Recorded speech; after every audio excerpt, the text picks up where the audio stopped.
निखोज सार्थक को नहीं हेला बड़ खुलासा। जीवित फेरिबे सार्थक महापात्र। कौन लुचि रही एही डेथ शिफ्र रहस्य।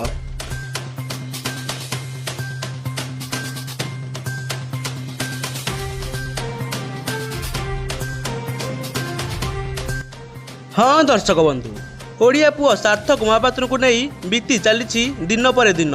खोलुची गोटे पर गोटे सत, फिटुची डेथ शिफ्र गुमर। जहाजरू सार्थक निखोज पछरे रही एमिति किछि छाती थरा कहानी। एही जहाजरू गायब हो गले 10 रु अधिक कैडेट। सामना को आसबार लगी गोटे पर गोटे सत। मामू देइथिले सांघातिक बयान, खोलिले कंपानीर मिछ प्रचार।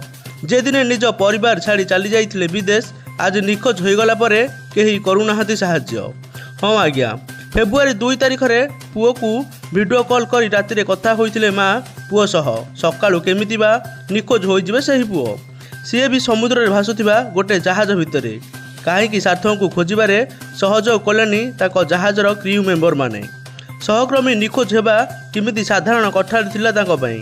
ताको मानक पई जहा सह हस हस मुहरे फोटो उठाई घर लोकंकु पठाइथिले सार्थक। से निखोज हेबा परे समस्ते केमिति एमिति हृदयहीन होई पड़िले। मात्र किछिटा टंकारे निजर मनीष पणिया को किमिति बा बिकिदेले। किछि एमितिका अकुहा प्रश्न सार्थक माँ और परिवार लोकंक मनरे आसुची। सैनिक स्कूल रे पाठ पढ़िबा दिनरू तांको निर्भीकता और तांको मुहरे समस्त देखि पारुथिले। हेले आज तांको निखोज परे परिवार समस्त आखिरु सुखुनी लुह। जदि भी आज भी सार्थक सह एपरि किछि घटी जाइछि, तेबे जहाजरे थिबा अन्य क्रमी मानक काहीकि एपरि न घटिबो बोली कुहाजिबो। आउ दिन केईटा परे सार्थक प्रमोशन होइथांदा। सार्थक महापात्रक देखिथिबा स्वप्न पूर्ण होइथांदा बोली सार्थक बेस खुशी रे थिले।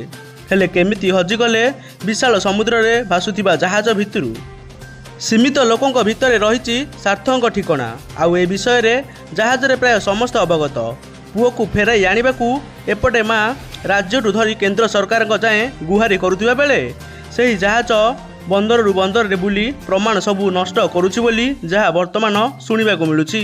हेले एठी प्रश्न उठुछि कि निखोजर एते दिन पर भी काहेकि दृढ़ कार्यानुष्ठान ग्रहण करा जाय नाही जहाजर कैप्टेन और कर्तृपक्षक उपरे। एथिरे जहाज कर्तृपक्ष घोड़ाई दउछि कि निजर रहस्य। शेषरे बास एतिकी कहिबि कि जहाजर कर्तृपक्ष और जहाजर कैप्टेन उपरे दृढ़ कार्यानुष्ठान ग्रहण कले हुए तो आहुरी सत सामना को आसिबो। सेथिबाई सरकार किछि दृढ़ कार्यानुष्ठान ग्रहण करिवे बोली ओडिशावासी एबे भी अपेक्षा करिसंती। एबे बास देखिबाकू बाकी रहिला कि केबे सार्थक पता मिलुछि आउ दोषी को कठोर कठोर दंड मिलुछि।